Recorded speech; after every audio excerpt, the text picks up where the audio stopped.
Hello students, my name is Archana and welcome to my channel Classroom for Class 10th. Today we are going to talk about climate in India. So our today's topic is climate of India and we are going to discuss about what is climate and what is weather. So see the atmospheric condition. Atmospheric conditions are temperature, pressure, humidity, wind, precipitation. These all factors affect the atmospheric condition of a particular place.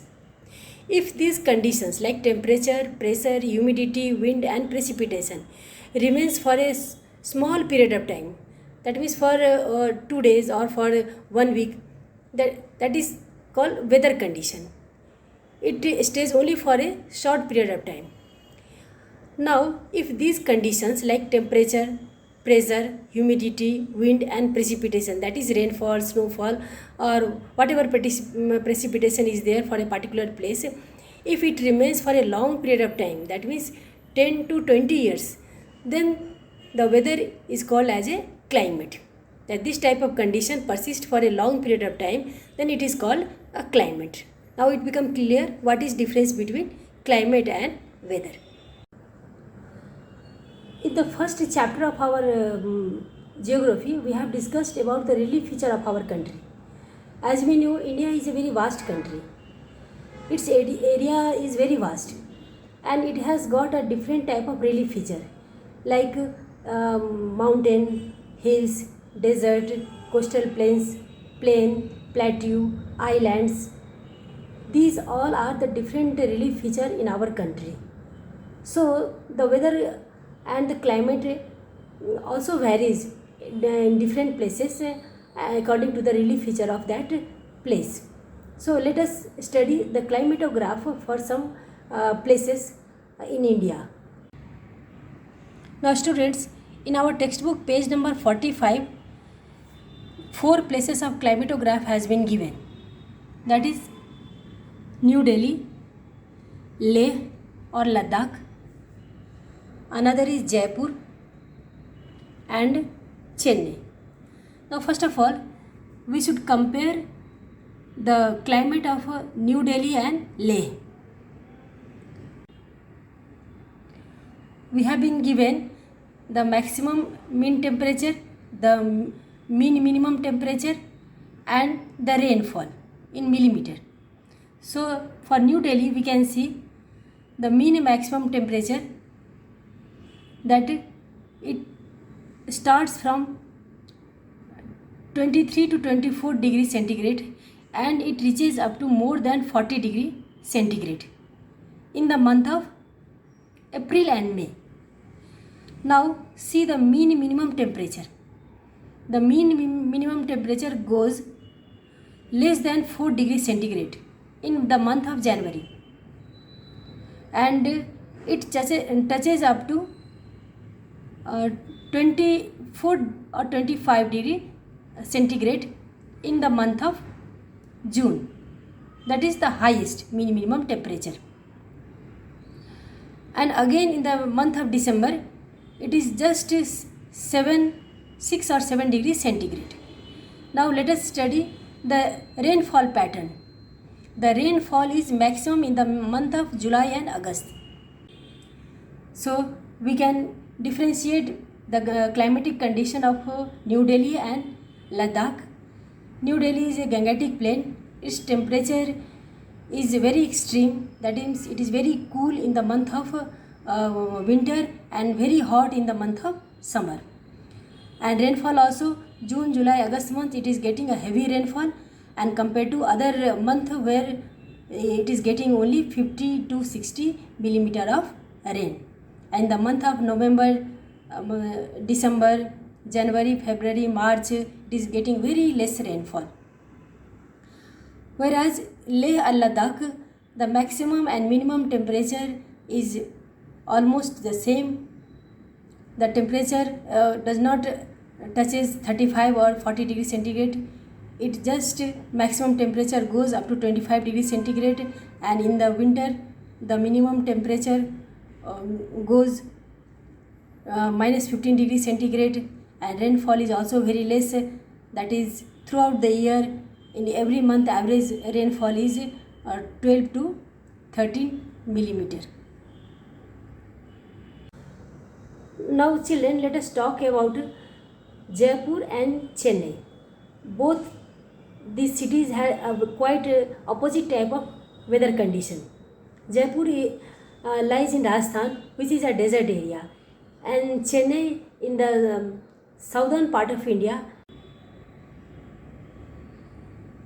Jaipur mean maximum temperature is more than 40 degrees centigrade in the month of April and May, and the mean minimum temperature is 25 or 26 degrees centigrade in the month of May and June. The minimum temperature goes in the month of January, and that is less than 10 degree centigrade or 10 degree centigrade in the month of December. Now look at the rainfall. The rainfall is highest in the month of July and August. Now see Chennai, which is very near to Bay of Bengal. The mean maximum temperature is 30 to 35 degree centigrade. There is no much difference between the mean maximum temperature and mean minimum temperature. Mean minimum temperature is just more than 22 or 23 degree centigrade, and mean maximum temperature is 35 degree centigrade. Now let us see the rainfall. It is getting rainfall maximum in the month of October and November. By studying the climatograph of all these cities in India, we have come to know that the relief feature of a particular place is the main cause for the climatic condition or weather condition of that particular area. So what are the relief features which affects the climatic condition or the weather condition of a particular place? So let us study all these factors. Now students, take the help of textbook, page number 46, factors influencing climate and weather. So latitude. The first one is latitude. The second one is land water relationship and relief and upper air circulation. What is latitude? Latitude is nothing but a distance from the equator.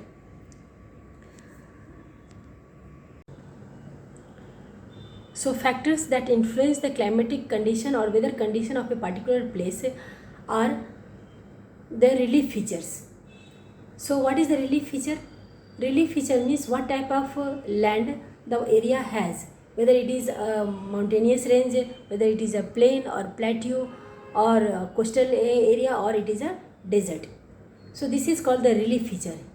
If a place is on higher altitude, the temperature will remain cooler compared to the other area. If it is a plain, it will get extreme type of climate. That means it will be very hot in summer and very cool in winter, like New Delhi. If the place is near to the water bodies, like if it is a coastal area, then the temperature will remain moderate throughout the year. Like Chennai, it is very near to Bay of Bengal, so the temperature remains moderate even in summer and let us see the map on the board. I have drawn a circle, that is our globe Earth. North pole and south pole we can see. 0 degree centigrade, that is our equator. 23.5 degree north, Tropic of Cancer. 23.5 degree south, Capricorn. Now between Tropic of Cancer and Tropic of Capricorn, this area is called tropical zone. This remains very hot because this area is getting sunshine throughout the year. Now our another zone is temperate zone, the zone between Arctic and Antarctic Circle and Tropic of Cancer and Tropic of Capricorn. So the area between 66 degree north latitude to 23.5 degree north latitude, this area is called temperate. Again this area is called temperate, that is 23 degree south latitude to 66.5 degrees south latitude. These are called temperate zone because they are not very hot. They have a moderate type of climate, so they are called temperate. Now come to the polar region, polar zone, that is very frigid zone. They are also called frigid zone. That means the area between North Pole and 60 degree north latitude, this area, it is very cool throughout the year, so it is called frigid zone. Again, in the same southern hemisphere also, between South Pole and 66.5 degree south latitude, this area is called frigid zone.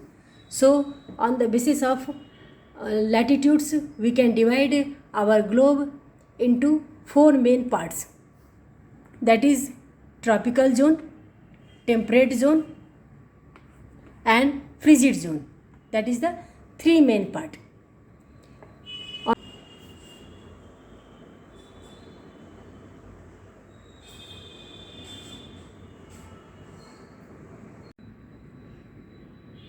The factor, one more factor is relief, that we have already discussed. Relief means the landform of a particular place. If it is on a high altitude, that is a mountainous region or hilly region, then it remains cooler even in the summer season also. So we have a hill station like Shimla, Gulmarg, Nainital, Darjeeling, which remains cool even in the peak summer. So the more the altitude is higher, the cooler the place will be even in the summer, and winter will become very cool, even snowfall will be there and it may be covered with ice. Now come to the upper air circulation. Now I will show you with the help of map what is upper air circulation. Now let us see, students, this tropical belt, it become very hot in summer because it gets a very maximum amount of insolation from the sun. So this area remain very hot in the summer, whereas the subtropical region, that is this temperate region, and here also temperate region, this is cooler compared to the tropical region. So here is upper air circulation, that is air is always coming and from the high pressure belt to the low pressure belt. Due to the high temperature, this area's pressure decreases, whereas the subtropical area remains in the high pressure belt. So the air comes from here and deflects towards the tropical region, towards the subtropical region. This is called upper air circulation. And in the northern hemisphere, subtropical high pressure belt gives rise to a permanent wind. They blow towards the equator, low pressure belt. This is low pressure belt, so they blow towards the equator and deflecting towards the west, and they are called trade winds. Towards the western side they deflect. They come from here and they deflect towards the western side. They are called trade winds. The climate of India is also affected by the movement of upper air circulation, and it is also called jet stream. It is called jet stream. These are fast moving air currents in a narrow belt in the upper atmosphere above 12,000 meters. The speed varies from 110 km per hour in summer to about 184 km per hour in winter. Now come to the another factor, that is the land water relationship. Children, we can see in our textbook. So the area which is near to the water body, they maintain a moderate type of temperature throughout the year, because land gets heated very fast and it releases heat also very fast, whereas the water body absorbs heat slowly and releases heat slowly. So this makes a difference between the temperature of land and water body, and this difference in temperature gives rise to the a cool breeze that comes from the sea to land in the daytime and from land to sea in the night time. So this circulation of air keeps the area very pleasant throughout the day and night. Now students, we have understood the factors which affect the climate of a particular place, and we have understood how the climate of India is affected by these factors. Now come to season. Due to our position on the earth and all those factors, we have got mainly three types of seasons which can be clearly divided. These are winter season, summer season and rainy season. So winter season, it generally starts from the month of November and it continues up to the month of February in some areas, and in some areas up to the month of March. Generally, December and January remains the coldest month in our country, especially in northern India, where the climatic condition is very extreme. In some places, the temperature goes below 4 degree or 3 degree centigrade, and in the mountainous region, like Himalayan region, it goes into minus, where it remains covered with the ice for many parts of the winter season. But in South India, where the temperature is not extreme, it is a moderate type of climate. The temperature does not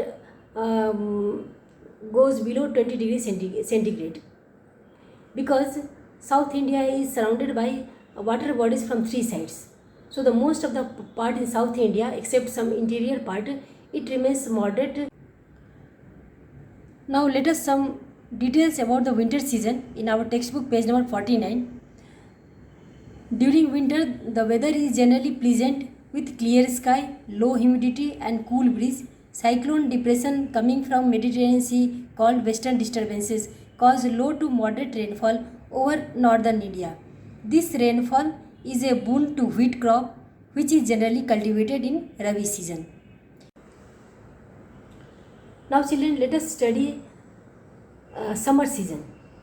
Summer season generally starts from the month of March and April, and it is highest in the month of May.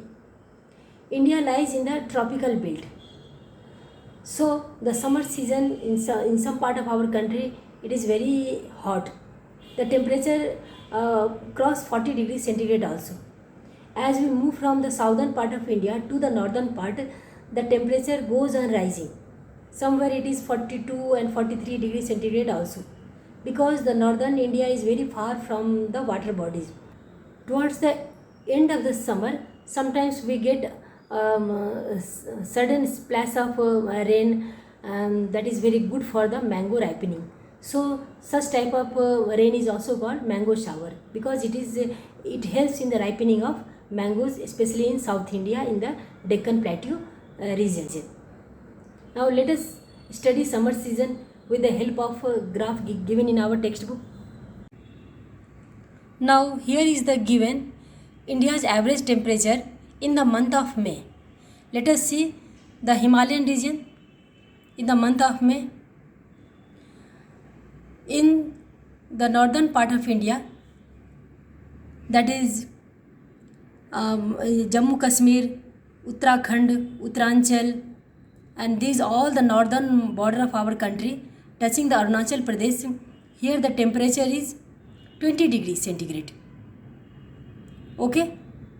Now with the red line, we can see a curved line, that is the 30 degrees centigrade area, that is the Rajasthan and northern Madhya Pradesh, Uttar Pradesh, and some parts of Uttarakhand and southern part of Jammu and Kashmir. These all area are getting 30 degrees centigrade in the month of May. Come to the southern part of India. We can see the 30 degrees centigrade in the eastern coastal plain, that is from all the coastal areas of Andhra Pradesh and Tamil Nadu. These are maintaining 30 degrees centigrade in the month of May. Now come to the western coastal plain. Here we can also see 25 degree temperature is maintained by some parts of Kerala, Tamil Nadu, Maharashtra, Karnataka. in the middle we can see 20 degrees centigrade. This why here the temperature is 20 degrees centigrade, whereas the other part is getting 25 degrees centigrade, because this area may be on a high altitude. As we have already discussed on the relief feature, the more the altitude, the lesser is the temperature. So in the month of May also, this area is having only 20 degrees centigrade temperature. Now let us study about the rainy season in our country. Rainy season in our country is characterized by a distinct type of characteristic, that is called monsoon. Monsoon is a word, came from the word mausam. It is an Arabic word. So the Arabian traders, they noticed a peculiar type of wind pattern that used to blow from the water, from the sea to land area in the summer, again from the land area towards the sea in the winter. This periodical reversal of wind was noticed by the Arabian traders, and they gave the name as mausam for these winds. Now see children, advancing monsoon. The climate of India is strongly influenced by the monsoon winds. The sailors who came to India during olden days noticed the regular periodic reversal of winds. As I have told you just now, they used these winds to sail towards the Indian coast. Now, the monsoon forms in the tropical area approximately between 20 degree north and 20 degree south latitude. The southeast monsoon winds from the southern hemisphere carry moisture as they flow over the Indian Ocean and towards the equatorial low pressure zone. Now let us see children, India map on the globe. India starts, so it is mainly in the tropical belt. Here in the summer season, this tropical belt, this area become very hot, and due to this heat the pressure drops. It becomes a low pressure area. Now the wind over the Arabian Sea and Bay of Bengal and Indian Ocean, these areas having a high pressure belt, and the wind blowing over these water bodies have a lot of moisture. This low pressure belt attracts these winds, and they blow from the water bodies towards the land. Along with this, the Tibetan plateau gets intense heated and causes strong vertical air currents from here, and the formation of the low pressure over the plateau at above 9 km altitude. They then flow as the southwest monsoon. These winds, heavy winds, they flow as the southwest monsoon. Now all these winds that is blowing towards the land area, from the sea towards the land, and here the Indian subcontinent divides it into two branches, the Arabian branch and the Bay of Bengal branch. We can see clearly the Arabian branch and the Bay of Bengal branch. The Bay of Bengal branch strikes the Bengal coast and the southern face of the Shillong plateau. Then it gets deflected and flows westward along the Gangetic plain. The Arabian Sea branch, now see the children here, these are the Arabian Sea branch and these are the Bay of Bengal branch. Bay of Bengal branch hits the eastern coastal plain and the Arabian Sea branch hit the western coastal plain. Arabian branch arrives at the west coast of India and moves northwards. Both the branches reach India by the beginning of June. So here by the beginning of June they reach the coastal plain and slowly they reach towards the interior part of our country. So in the mid-June the whole country is getting rainfall. They gradually spread over the entire country in 4 to 5 weeks. The bulk of annual rainfall in India is received from southwest monsoon. The amount of rainfall is very high along the west coast due to the western Ghats and in the northeast India due to the high peaks hills. Now as the Tamil Nadu area here, these areas are not getting rainfall due to the southwest monsoon because they are coming in the rain shade zone. Here these winds which carry a lot of moisture, they gives a heavy rainfall here, and after advancing towards the northern side, it gives a high rainfall here, but while reaching here they lose their moisture, and so the Tamil Nadu area, they are not getting rainfall by the southwest monsoon. We will discuss about what is called retreating monsoon.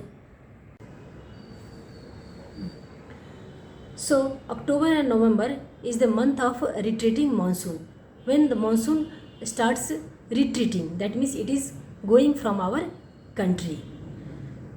Now the temperature becomes hot because the lands are still wet and the sky becomes clear. So we are getting a maximum amount of heat from the sun. It makes the atmosphere very wet and hot and very uncomfortable. This wet and hot condition is called October heat. The low pressure condition which once prevailed over northwestern India moved far south to the center of the Bay of Bengal by early November. Now we have seen the month of May and June, this area, the northwestern part of our country, was very hot. So it was under a low pressure belt. That's why it attracted the monsoon wind, and the monsoon started in the month of June. Now it is the month of October and November. Now instead of this low pressure belt, the Bay of Bengal, the center of Bay of Bengal, it is getting the low pressure belt here, because the whole land is moist here and the air is very humid. So this area having a high pressure belt, and the air above Bay of Bengal, it is now dry. Now come to the retreating monsoon. It start retreating from October, from 1st October till November and 1st December. The monsoon leaves our country and the total retreating monsoon is over. In some areas of South India, we can see there is a rainfall due to retreating monsoon in the month of October and November, mainly in Tamil Nadu and the coastal Andhra Pradesh, Maharashtra. These areas are deeply hit by the retreating monsoon and cyclonic winds. Now children, our another topic is global warming. So what is global warming? It is the rise of temperature of our earth every year, and after every 20 years, the temperature of the earth increases by 2 degrees centigrade. What is the effect of this global warming? Now let us discuss about these things from our textbook. Global warming and climate change. As earth starts to take its shape from the fireball to planet, many gases were released. These gases did not escape into outer space because of the earth's gravitational pull, and it still holds them back. The result, a thin layer of gases surrounds the earth and provides us several important benefits. For example, the oxygen that we breathe, the ozone that protects us from the harmful ultraviolet rays from the sun, the nitrogen that our plants use to make proteins that we need. Now this is called natural way of global warming, which happens and takes a long period of time, and it gives the human beings and other animals and plants to adopt these changes. But now we have a man-made global warming also. Much of the warming that has been occurring since the Industrial Revolution is because of human activities. Hence, the current global warming trend is called AGW. What is the full form of AGW? Anthropogenic global warming or anthropogenic. Anthropogenic means man-made. That means caused by the human being. the methane that is trapped under the ice escapes into the atmosphere, increasing the global temperature. So that is very dangerous. It is more dangerous than the industrial gases and industrial temperature. So how this AGW, that is anthropogenic global warming, makes the climate change? So we can see that AGW, that is global warming made by the human beings, anthropogenic global warming, that is very dangerous. It is happening very rapidly, and the way it is increasing the temperature of our earth, it will lead to the meltdown of the glaciers and all the ice caps on the mountain region. This will lead to the shrinking of our land area. Now the methane which is trapped in the tundra region, they are also slowly and slowly coming out, and it is adding to the temperature of our globe. So this all should needed to be checked out, and it should be reduced as early as possible. Now children, an international effort to form an agreement whereby all countries try to reduce their emission of greenhouse gases has so far not been achieved. An international organization called Intergovernmental Panel on Climatic Change, that is IPCC. Developing countries say that their economic development will be seriously damaged if they don't burn fossil fuel. That one of the other anthropogenic global warming is the deforestation. People are drastically cutting down the forest, and they are making it for the industrial growth and for construction, for all these things they are using. This having a lot of effect on the climate. Thus we can see students, due to the man-made activities like deforestation and burning of fossil fuel for industrialization and for the development of the countries, and due to the methane gases that is released from the ice covered areas, these all are leading to the disaster for our future generation. We can see that many of the families, those who are living in the coastal areas, how they suffer every year due to cyclonic heat and unperiodic rainfall, and their land areas being submerged under the water. Every year they have to evacuate their own places and have to settle down in the other areas. So I think you all have liked my video. Please do like, share and subscribe my channel. For the students of 10th class, that these videos will be very beneficial for them in writing the exam, preparing their notes and revising the lesson during the exam time. Thank you children. See you in my next video.